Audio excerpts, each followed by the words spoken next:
right, welcome. Good morning, good afternoon, good evening for some of you, maybe even good night. Welcome to the On Purpose 2020 Virtual Summit, where you get the best strategies, techniques, and stories from more than 24 leading purpose coaches, all to help you discover or renew your sense of purpose, and with that, reset your compass to navigate through uncertainty with clarity and confidence. If you would like to get access to all the session recordings, you can still upgrade to the All Access Pass at only €97 via getonpurpose.co/AAP. So that's All Access Pass, AAP abbreviated.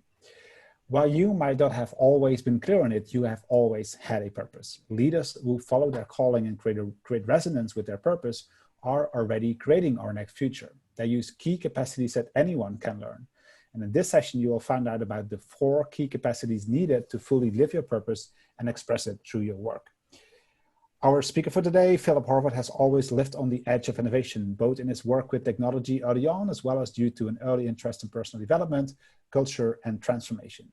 Working with artists, entrepreneurs, intrapreneurs, activists, and educators focusing on creating the future, he has come to realize how important a connection to purpose is for direction, guidance, and the personal resilience required to drive transformation. Today, he will share these learnings as an international speaker, trainer, and advisor with some of the world's most progressive organizations. I'm keen to dive in. As you know by now, there's a chat for all of you to engage, and there's a Q&A box to answer your questions. And of course, if you would like to also be on mic asking your questions, just raise your hand, and then we'll give you the mic at the after the talk part of the session. So with all of that being said, Philip, welcome. I guess you're calling in from Berlin today. Are you? Yes, thank you so much. Thank you so much, Hans, for the welcome. And thank you, everybody, who's here tonight or this morning, depending on what time it is for you. I really appreciate the invitation to this beautiful gathering of really awesome thought leaders. So thank you, Hans, for the invitation. Thank you, everybody, for being here. I really applaud you for taking the time to work on purpose and go on this journey to begin with, because it's not an easy one. Right? And so kudos to you for being here. And I'm excited to be here with you today. Sounds good. Thank you for that. Awesome. So shall we get started? I guess so. We'll just go right in. Beautiful.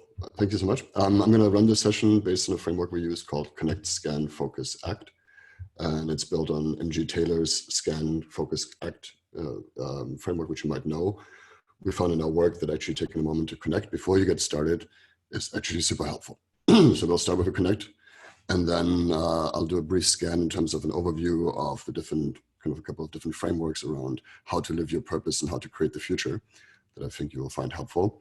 And then we'll take most of the session today to focus to really talk about your questions and your interests and what came up for you as a resonance of what we'll be talking about. And then hopefully leave you with some action steps at the end. So without further ado, let's start with a short connect.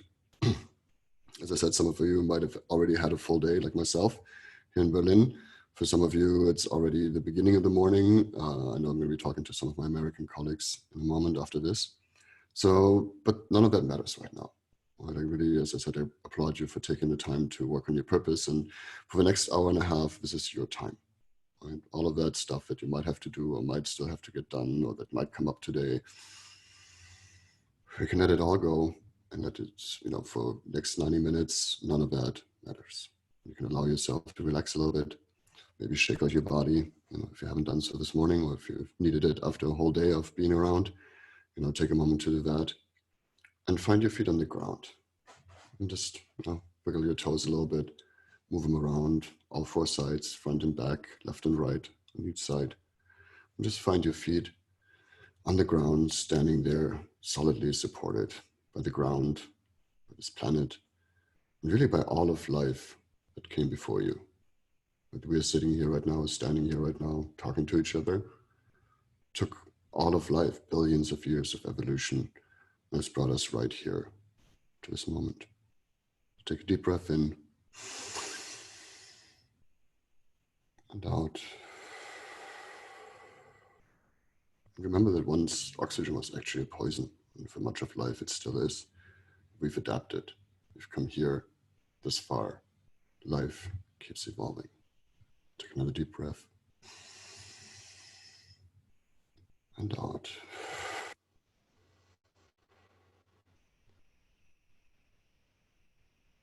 Just one more to become really present to right now and right here.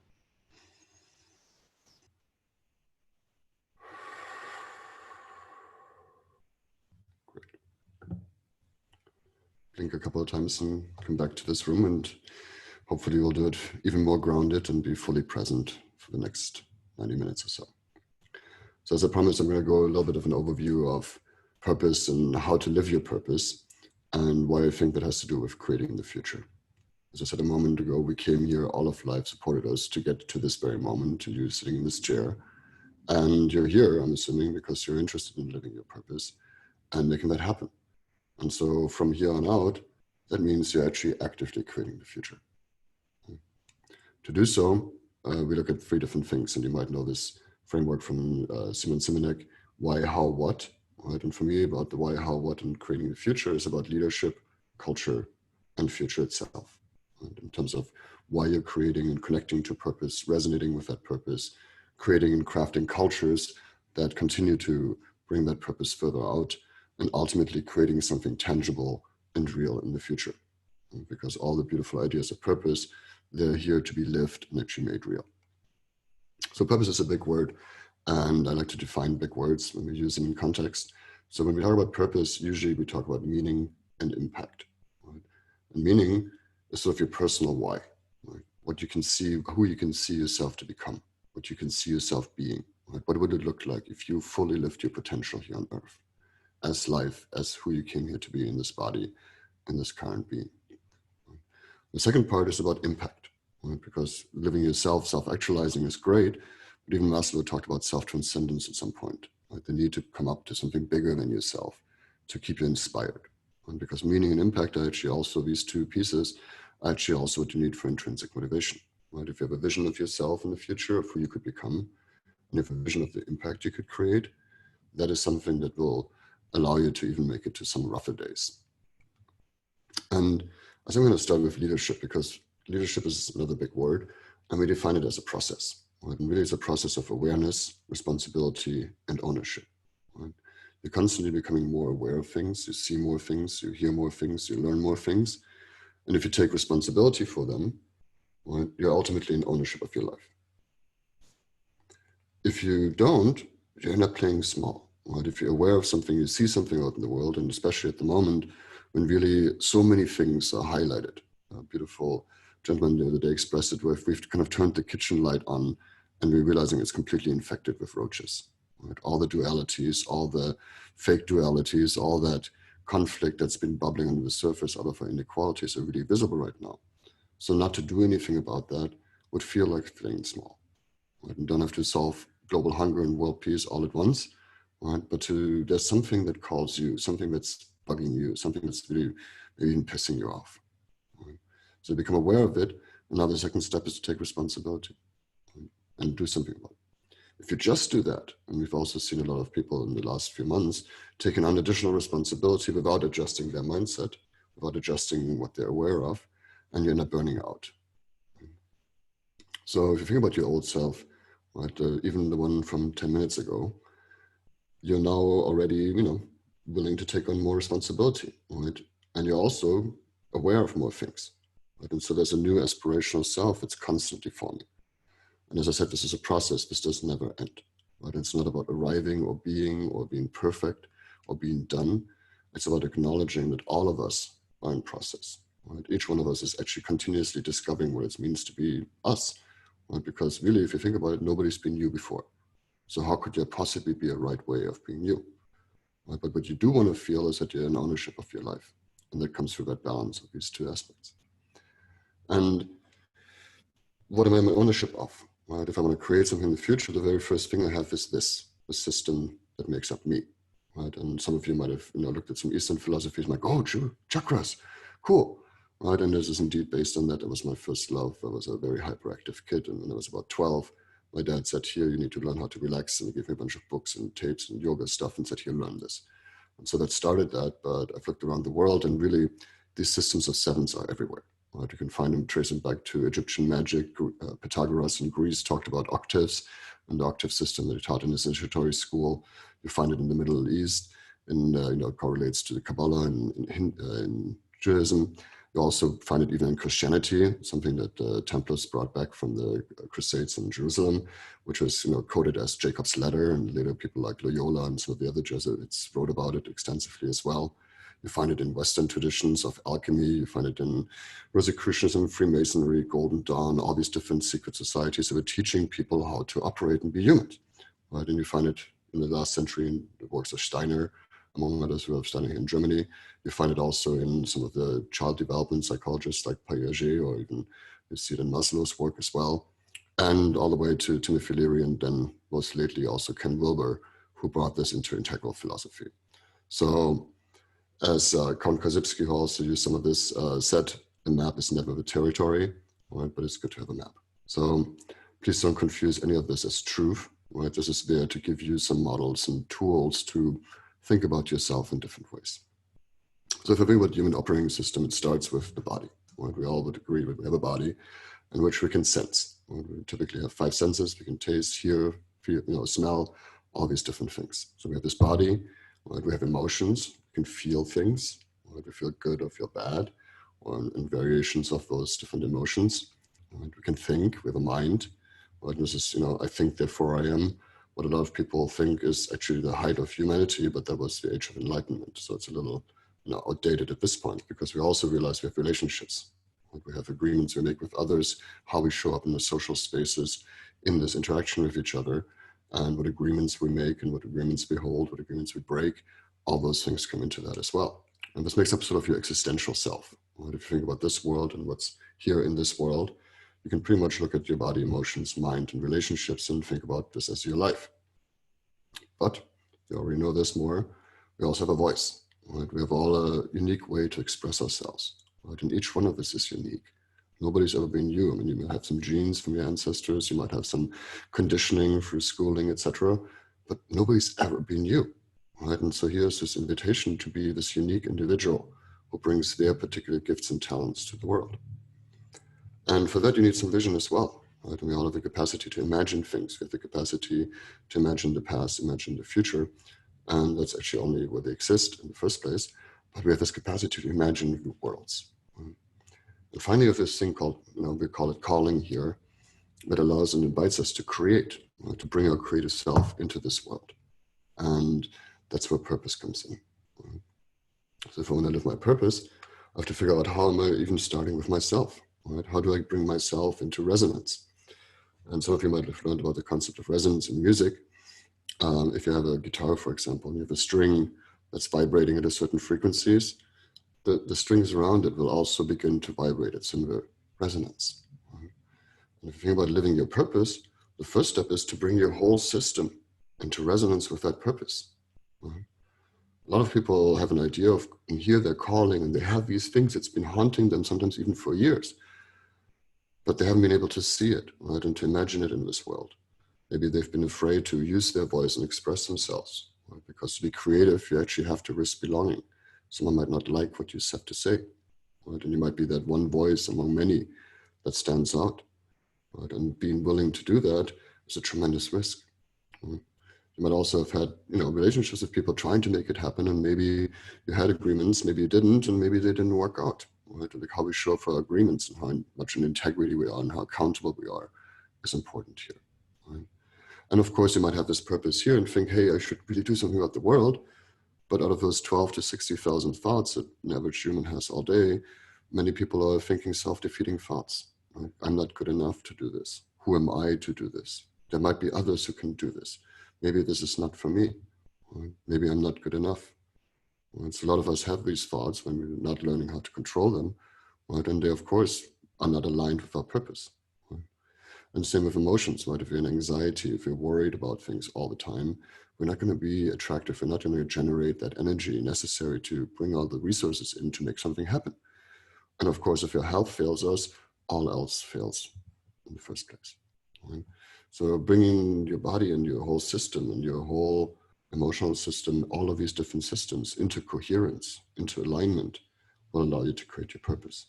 Right? And for that, if you come back to like meaning and impact, right? If you think about what you want to create in the world, right? That's your calling here, right? It's your beginning of a vision that's coming in. And then there's a question of who could you become, right? To be that. Because in all likelihood, it's not the person that walked into the door today, into this webinar. There's an invitation to expand, an invitation to grow. Kierkegaard once said that anxiety is the dizziness of freedom. Because when we see something and we have a calling, we now get to align who we need to become. So I invite you on a little journey on who you could become. And start by just getting comfortable in your seat, finding your feet back on the ground like earlier, still there, still supported by all of life that came before you. And take another deep breath. Take a look around the room. Probably nothing you need to pay attention to right now. And you can even allow yourself to close your eyes, completely relax. Just become present to where you're at right now. Take another deep breath. And out. And start with your feet on the ground. Move them around a little bit. And see if you can move your attention upwards from there. Slowly feeling your ankles, your calves, your shins, your knees. Keep going up and up. Your thighs, to behind in the chair, strong and supported. Your torso and arms, to your neck and shoulders, third eye, the middle of your head, all the way to the top of your head. The purpose lives. And from here, if you can go further up, and let your body just sit there, relax. You go up and up to the top of the room, above the building that you were in, above your neighborhood, your city, your country, your continent. As you go up and up, see the ISS next to you, wave to the astronauts who just got there, and keep going up and up. And take a moment to pause, turn around, and look at this earth beneath you. Beautiful blue planet, middle of space, churning, clouds moving around. And time is passing, the future is creating itself in every moment.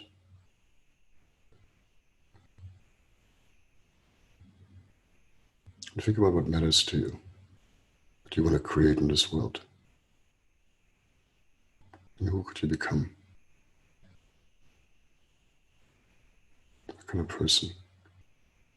What kind of body do they have? What kind of emotions they feel? What kind of thoughts would they have? How have they shown up in relationships?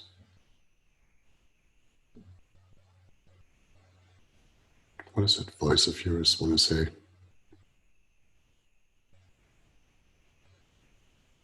Who could you see yourself becoming?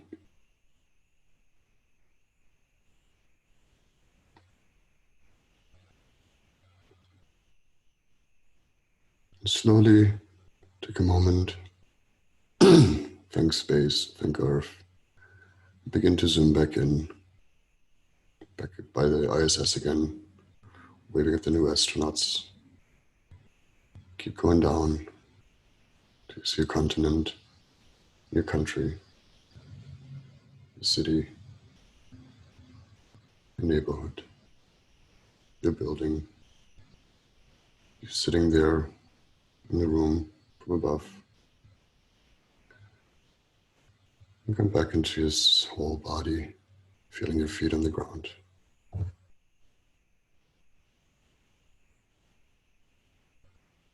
Slowly come back into the room. Let your eyes open again. And if you want to take a moment to take some notes.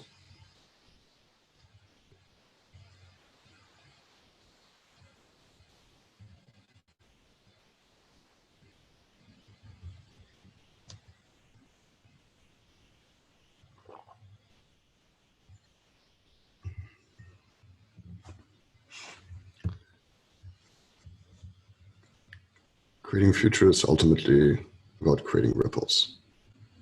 If you think about that center column we just walked through of your operating system, how that sound that's playing is what's creating ripples around you.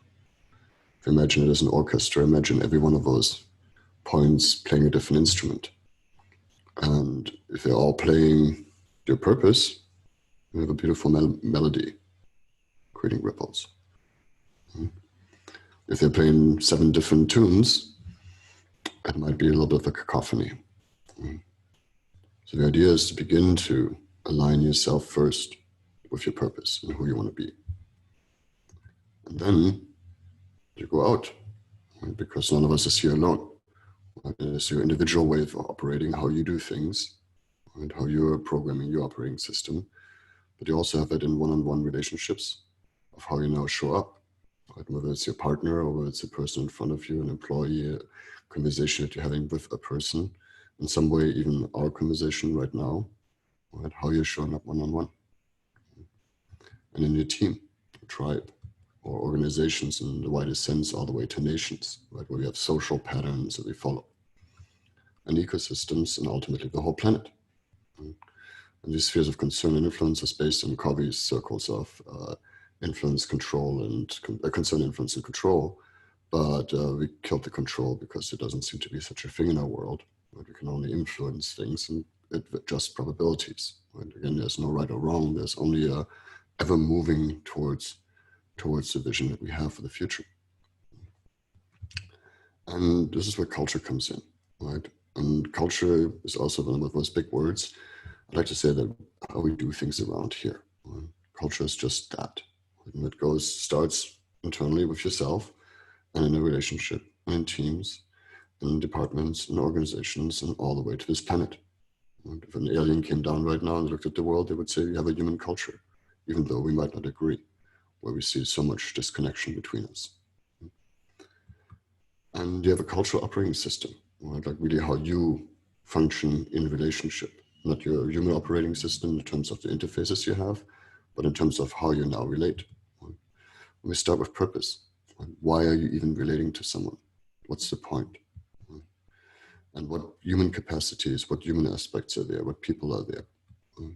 What processes are they engaged in? And what platforms are they supported by?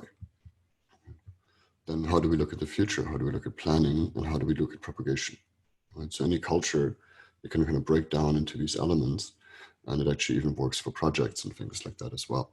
And by the way, I think, from what I understood from Hans, you will get access to these slides as well. So just to let you know they're coming.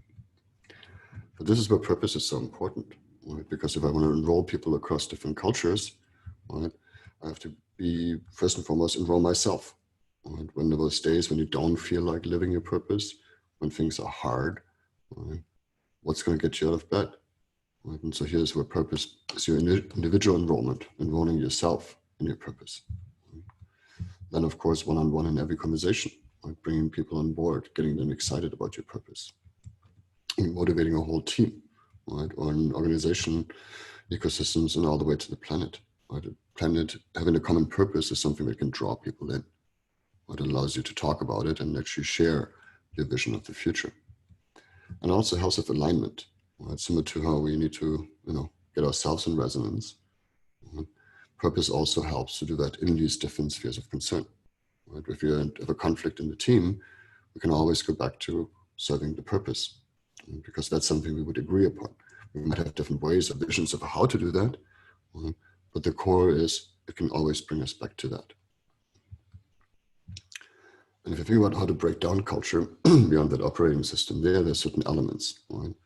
And I like to say culture, right? Because every good culture, ultimately every strong culture, is very much like a cult, right? Whether it's a religious one or an organization, right? If I've seen some startups, they're definitely, or working with companies in Silicon Valley, some of them definitely were cult-like, right? And for me, the very simple, measure that you have available to you is this culture ultimately supporting you in your unfoldment as an individual, or is it using your energy for the sake of the cult or the organization? Right? And so this is a very simple way of how you can distinguish whether it's a healthy one or not, because a healthy culture would actually support you in being a better version of yourself. no matter if it's religious or in organizations. And there are certain framework, like certain aspects to this framework or elements of culture that we can guide ourselves by or use when we design culture. But if you think about your purpose again, if you wanted to bring that into the world, well, the first thing you'll need is some sort of archetypes. I'll give you a very concrete and very practical, maybe a little stupid, but simple example.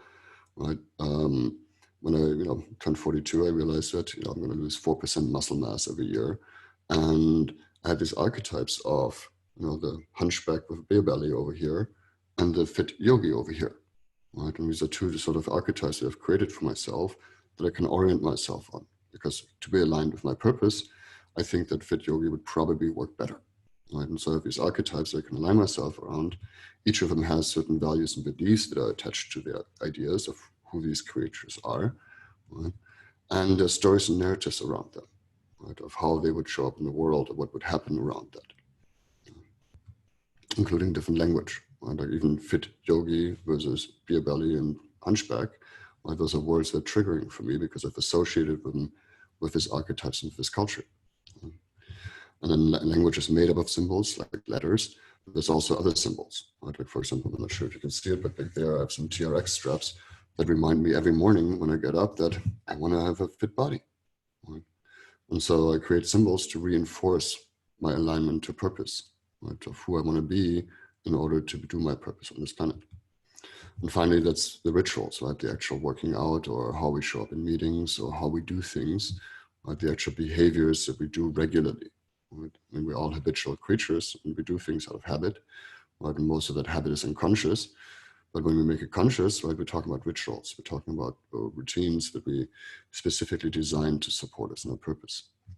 So as you design your cultural operating system, in terms of who you could become and what purpose you could live, right, ask yourself what kind of archetypes do you associate with that? Right? What that new self, that new version of yourself, what is that like? Right?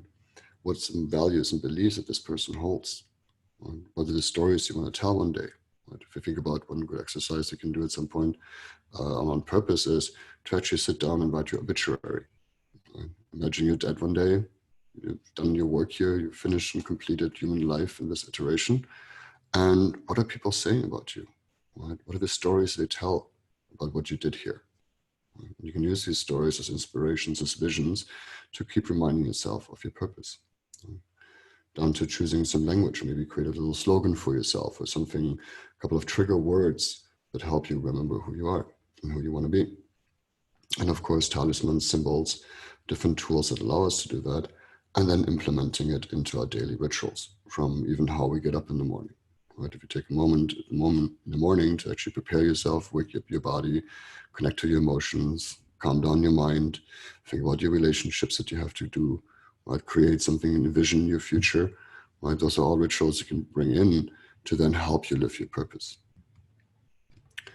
That brings me a little bit, Hans promised you in the introduction that I would talk about some of these future capacities that we need.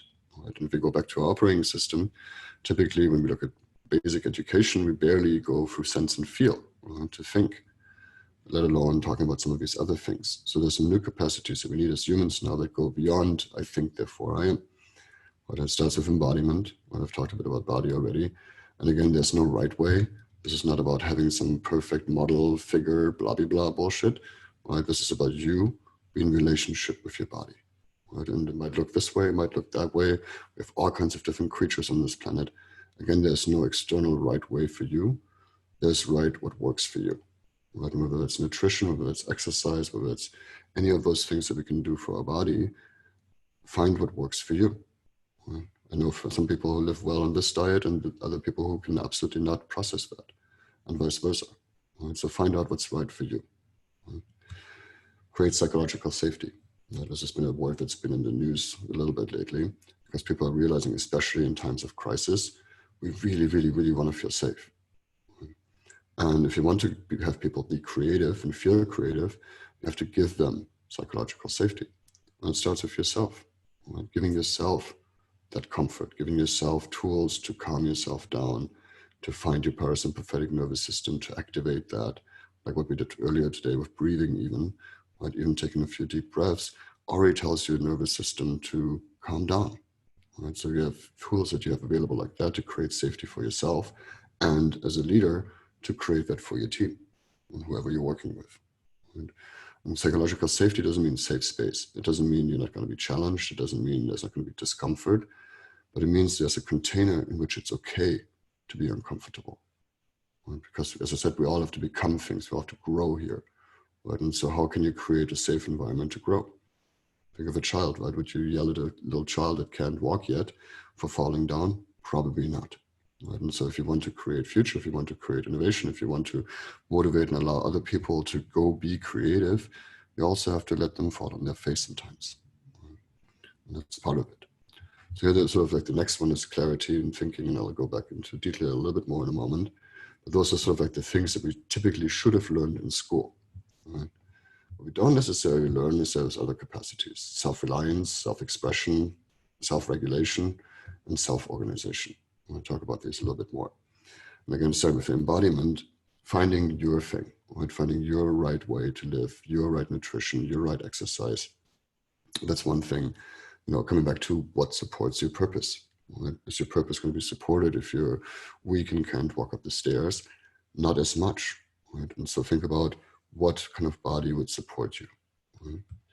And then, as I said, psychological safety, creating that for yourself, for your team, for the people around you. Right? In the midst of anxiety, you can calm down your amygdala, that part in your brain that is responsible for anxiety. Right? There's tools to do that, and you can do that for yourself, and you can do that for others. And then, as I mentioned, clarity, there's a lot of confusion about rationality, right? Especially at the moment when you see a lot of dualistic things, right? Where people are trying to figure out who's right. People are actually using rationality, right, to try and prove that they're right. But that's utterly ridiculous, because if you talk to anybody who's studied logic, they will tell you that true and false only exist in a closed logical system. And so far, our universe seems pretty damn big, so I'm not sure if there is really a closed system outside of our imagination. Right? So it's never about right or wrong. Right? It's about having multiple perspectives that continue to evolve more better perspectives. Right? And we find this in the Tao here, as you see with the symbol from the Yin Yang. You have it in Tantra, you have it in alchemy, you have it most, philosophically with Mr. Hegel here in Germany, who talked about thesis, antithesis, and the constant development of synthesis. Right? So if you're really rational and developing your own rational mind, you'll also continuously ask about your own belief system and think about, what do you hold true? And is that still true? Right? Until you test it, you don't know. Right? And once you test it, you still don't know, you just have more probabilities. Right? And so especially in our times of uncertainty at the moment, it's really important to navigate uncertainty and be okay with the fact that there is no certainty. Certainty is an emotional need masked with some rationality around it. But really, if you look at even how people are responding to the situations, leaders in various political or business situations too, the ones that are clear, even if they say, I don't know, or we don't know yet, right, they are actually much more comforting than the ones who are standing up there and saying, I got it all under control and I know everything, right? Because we all know that that's not true. Right? So that's rationality. And then there's those 4 new capacities, right? Self-reliance. This is something that many of us haven't learned, right? Because we grew up depending on parents, we grew up depending on teachers in school, we grew up on professors in university, we grew up on having a boss, right? And there's always someone else to tell you what to do. But really, this is your life. There's, again, no right way to be you. So who says anything? Right? This is up to you to create your life. Nobody else is going to come do it for you. No politician's going to fix the world. No business magnet's going to fix the world. Your boss is not going to fix the world for you. Your partner, your kids, nobody's going to fix the world for you. Right? So it's really about understanding that if it's to be, it's up to me. Right? Wherever you are in this whole vast system of life, you are a node that has something really important to bring to the table. And it's up to you to do so. This brings you to the expression, right? Each of us has a unique voice. And if you don't share your voice, who will? Right? It won't be heard. One day you will die, and you will die with the tragedy of not have spoken what you came here to say. And I know that myself, I've been working a lot with artists and the difficulties of expression, because you risk belonging. Right? If you say things that are weird, if you say things that are different, if you say things that people might not understand yet, you're easily excluded. And that's one of the worst fears we have as humans, is to be excluded. Right? So it takes a lot of courage, a lot of guts to have your own voice. Right? And at the same time, why wouldn't you? Right? Why would you live someone else's life? This whole life is here for you to explore and appreciate and add value to. For that, you need to learn to regulate yourself, to regulate the system, right? To be conscious of your body, emotions, mind, and be able to actually regulate them in accordance with your purpose. Right? And so there's tools. Fortunately, coming back to the earlier comment about chakras, there's thousands of years old tools from various traditions around the world, all the way to neuroscience today. Right? So a lot of these things that ancients have talked about, we actually have data for now. Right? For example, that if you take a breath, right, your parasympathetic nervous system gets activated. Or if you take a couple of breaths together, like we did at the beginning of this thing, then we actually create a certain level of heart rate variability and also brain frequency coherence. And so there's tools to regulate yourself and regulate how you're showing up and what you're thinking. Right? Buddhists say, don't let your thoughts be your master, become the master of your thoughts. And finally, self-organization, right? Really allowing systems that you build to create more value out there. And this brings me into the future, in this last part. Right? When you think about future creation, and you can use that same 7 things, and by the way, another little tidbit, as humans, we tend to be able to remember 7 things and hold 7 things in our working memory. So hence also my use of 7 things a lot of times. But if you think about how anything comes into the world, it starts with sort of this notion. Right? There's some signals that you're perceiving. You're seeing some things. You're seeing something on the news. You're seeing something in your relationships in your community. There's some sort of signals that you're seeing where you're like, oh, there is something here. Right? And then it goes into the realm of possibility. What could this look like? Well, if the future was like this, what could we see there? Right? And playing with different possibilities of future. Right? And you go into this step of feasibility of actually testing it. You start talking about it. Right? You might be talking to your partner about it. You might be talking to your boss about it. You might be talking to your colleagues about it. You might be talking to customers about it. Right? And by expressing it, by sharing these ideas, you actually get some feedback. Right? And maybe that means that your possibilities have to adjust. So there's a new signal now. So this is not such a beautiful linear process. Right? Linear processes rarely happen in the natural world. Right? So there's a bit of a chaotic back and forth, but this is all about expressing it to test it. Right? And until here, it's just blah, blah still. Right? Until you actually choose to commit and you make agreements with people around it. Right? And you actually then figure out how to actually build it. Right? Everything that is alive, right, from the tiniest cell to the biggest business, ultimately is a value creation system. Something goes in, something goes on, something comes out. Right? So you need to understand, what does this box look like? What should go in? What goes on here? And what comes out? And how does that what comes out actually create profit? Right? So you can keep growing and evolving. And then, of course, you need to figure out how to get those resources to feed into that system. Right? Are you able to attract what you need to make this happen and get this whole system moving and ultimately launch it, give birth to it? And that process, from creation to launch, is ultimately how things come into being. Of course, on the way there, you're going to hit your whole existential immune system. Right? Everything that is already what it is going to rebel against anything new. There's a beautiful book called The War of Art, which actually talks about this concept of resistance. Right? Every force has an equal counterforce. If something creative wants to come to you, if some purpose wants to come through you, all of those nerds, all of that shit inside of you is going to come act up. Well, it's going to say, oh, I'm not good enough. I don't deserve this. I don't know enough. I don't know the people that can make this happen. Whatever things you'll find some resistant behavior. So be aware of the fact that will come up as you create. On that note, I would love to actually leave it up to you and tell me what future do you want to create and have a bit of a conversation. Hans suggested that you will take care of questions that are coming in. And I've given you a little, very large universe here, all the way from your feed to, what you could create here. And I'm super curious what's relevant to you. Thanks a lot, Philip, for sharing. Thanks also for bringing in some moments of silence. I think it's this is kind of the fundamental, if you will, blueprint, right? So very helpful. Thank you. There's some questions already in the chat. So I don't know, would you want us to ask your questions, or would you want some answers, let's say, to the question that you post on the screen? Well, actually, I'm super happy about any questions that are coming in. And this is just my big framing question for the whole thing, to say, hey guys, you're all here because you're interested in purpose, right? You're all here because you want to bring something into the world. And we're meeting here, right? Hence the moment of silence, even to come to the present so we can do this together. And, you know, I just threw a bunch of stuff at you, but I'm really more curious about how we can support you in you living your purpose. So any questions, go. Beautiful. Thank you, Philip. Zainab, you raised your hand, so you are on the call. If you want, you can unmute and ask your question, if that's what you intended to.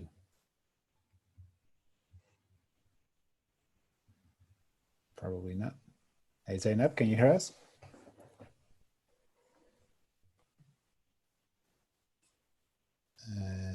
Okay, that does not seem to work. Okay, I'll just let us know if you have a question. You can also type it in. So Laurie is asking, in working with traditional business leaders, how do you introduce the right path to purpose without overwhelming them? Beautiful question. Well, I guess with any communication, the first thing is understanding when someone's available. Right? So even finding the right moment, if your boss is between being yelled at by his boss for his latest P&L and having to fire 3 of your colleagues, probably not the best time to talk to them about purpose. Right? So I mean, finding a time, creating a time, actually being very conscious to say, hey, could I have a conversation with you about this? Right? And then I think meeting them as humans. Right? I think really to take a step outside of this whole business blah blah conversation, right? Because I think if we've seen one thing one trend or signal I've seen this year is that this illusion of work-life balance has kind of broken down. Right? Suddenly we're available 24/7 on Zoom calls. Suddenly work is creeping into our everyday, right? And even this compartmentalization that I could do, where before I could be over here and go to the office and take care of the business results, and then I come home and play with my children and worry about their future, that's suddenly collapsed, right? If you're sitting there with your child on your lap while she's making homework, doing homework, and you're making a decision about an oil rig platform, or, you know, sponsoring some old other, you know, technically obsolete business, are you going to make that decision? Right? So I think a lot of that is collapsing. And if I think about a lot of leaders, I don't know, around the world from some of my conversation that validates as well, but especially here also in Germany, I see that a lot of leaders get elected because they were experts, right? They knew the most, right? They were the smartest, and so they're on top and they get to make the decision and tell everybody else what to do. And right now we've, you know, as I said, this certainty illusion has kind of fallen apart a little bit, and we realize that they don't know what to do either. Right? A lot of business leaders I'm talking with, they've been in triage mode, just trying to keep the wheels on the car, right? And then now just beginning to think about what's next, because they had to get to this first moment first. And a lot of them are terrified, right? Because they've been used to being the guy who has the answers, right? And all the stuff that they learned in business school back in the 90s is not supporting them right now, right?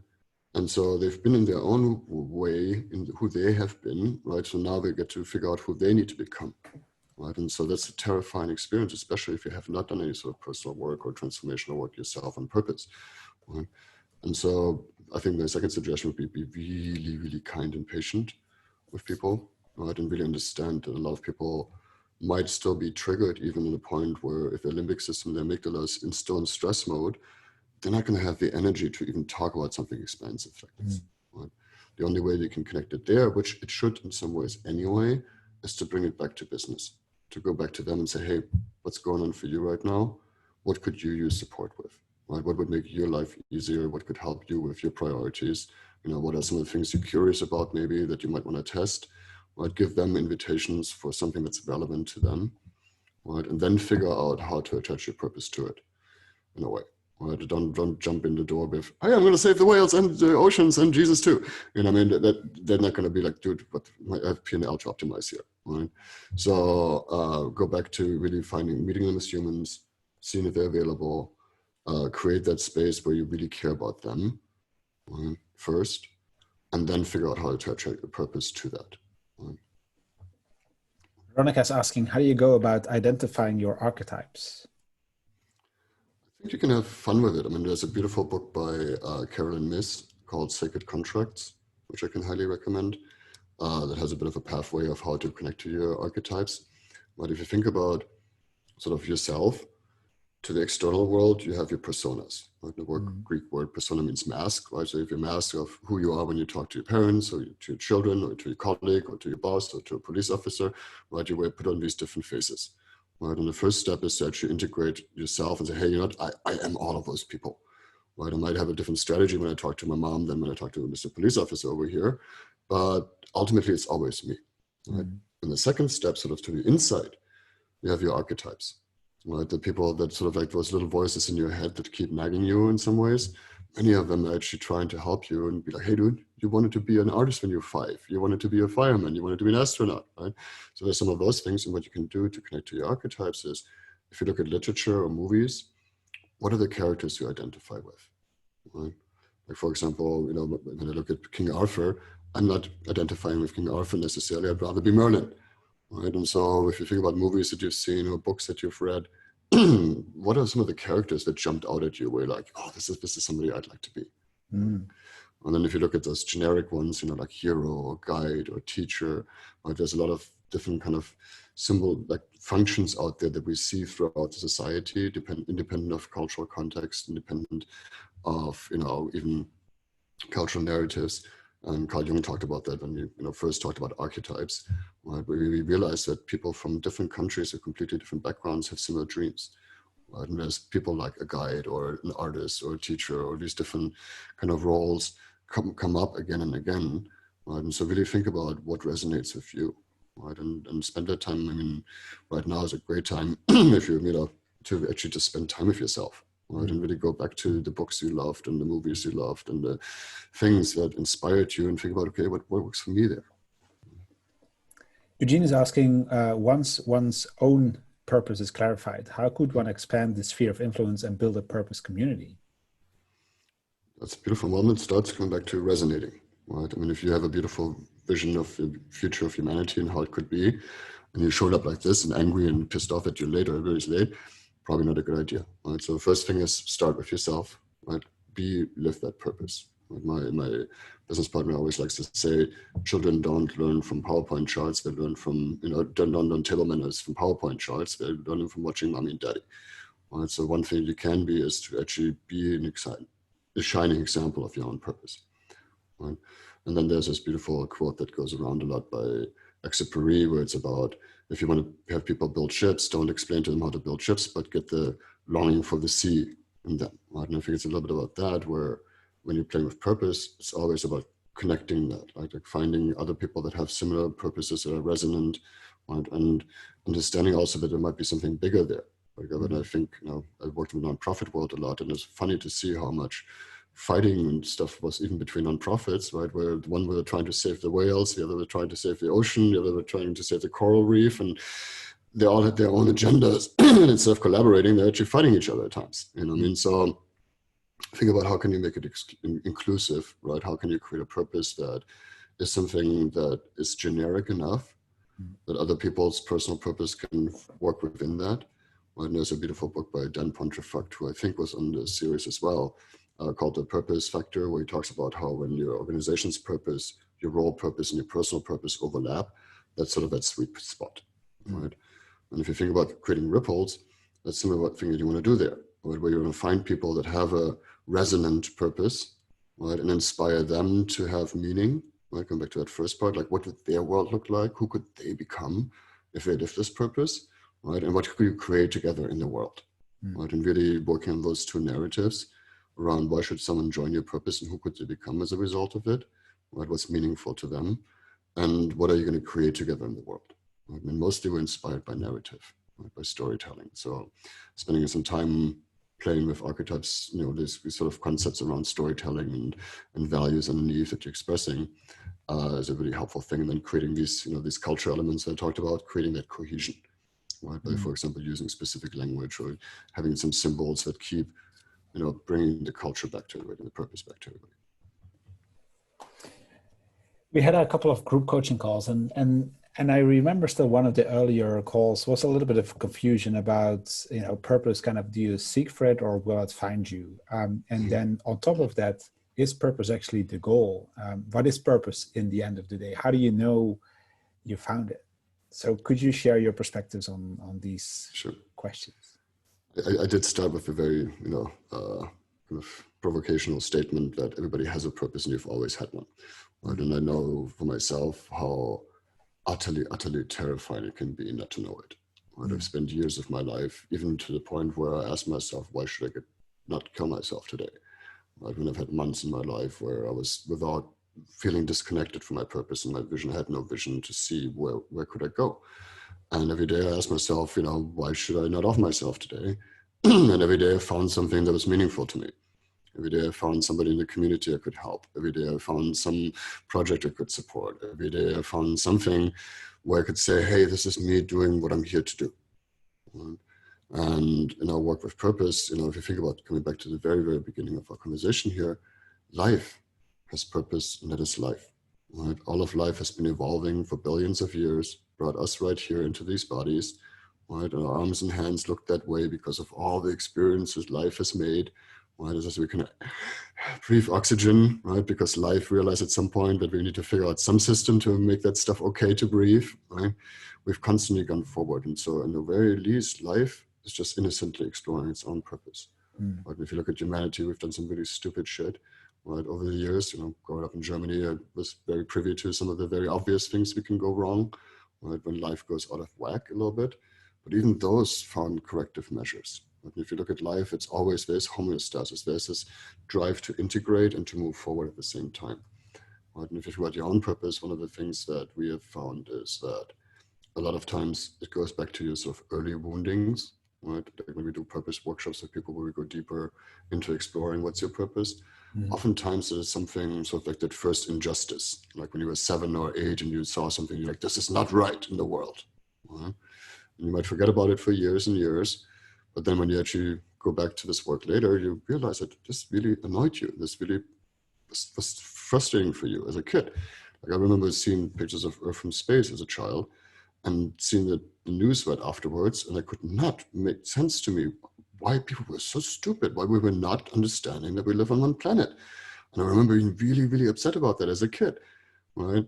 And if I look at all of my work ever since, all of my directions here, there, all over the place sometimes, and all of the confusion even that I've had around purpose, in the end, it's always been very clear. It's been around that planet, it's been around that image, right? And it's been that thing that I'm continuing to learn anew of how to live. Right? Because how I'm living my purpose has changed over the years again and again.